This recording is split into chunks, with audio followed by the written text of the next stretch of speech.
gives you situations which open your eyes and show you just how weird life can be. And my first encounter of this sort was when I was 12 years old, and it was in the summer, and my neighbors from a couple of houses up the street decided that they were going to go on a vacation for about a week.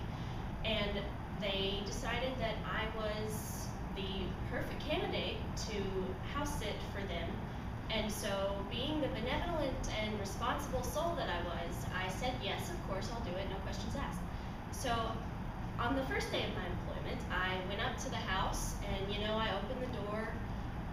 Before I opened the door, it was, a normal house. It was a pretty cookie-cutter suburban house with a little garden in the front. And then I opened the door, and I was a bit taken aback because they just had things like books, games, clothes, various things just piled up to the ceilings in these towers. And I'm like, all right, well, to each their own. And so I start walking down the corridor with this much room, just a little tiny tunnel for me to walk through. And I'm just walking to the kitchen, and then I look up at this skyscraper of non-perishable food items, and there's a cat on the top. And so I'm like, all right, well, hey. And so I just keep walking, keep going, and then there's another one. And then there's another one, and then, I just start counting, and by the time I get to the kitchen, there are 19 cats, but that wasn't the weird part.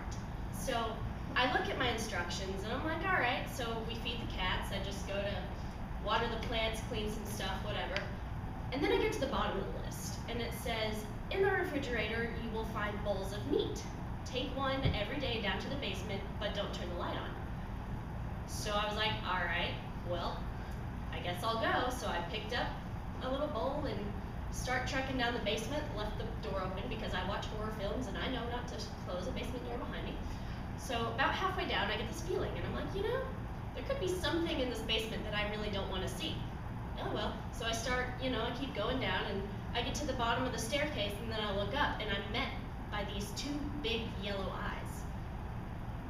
And I just froze. I'm standing there thinking, all right, here comes my demise, and then demise is coming right at me.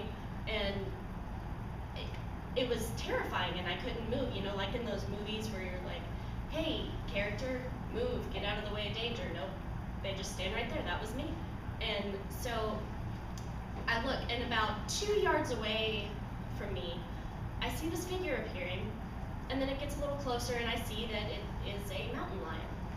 So here's little 12-year-old me. Believe it or not, I'm shorter than I am now.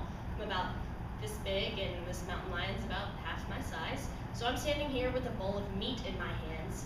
So I'm like, all right, I'll slowly put it down, look up at the thing, and it just starts purring and rubbing on my leg. And so I play with the mountain lion, and then I just got weirded out for the day and went home, and then, decided to fulfill my obligations for the rest of the week and went back and continued to gain a healthy appreciation for mountain lions and cats in general. And then by the end of the week, the family comes home and they offered me my pay, and I said, nope, I'm good. And then I just went home and just appreciated the time that I had, because an experience like that is priceless.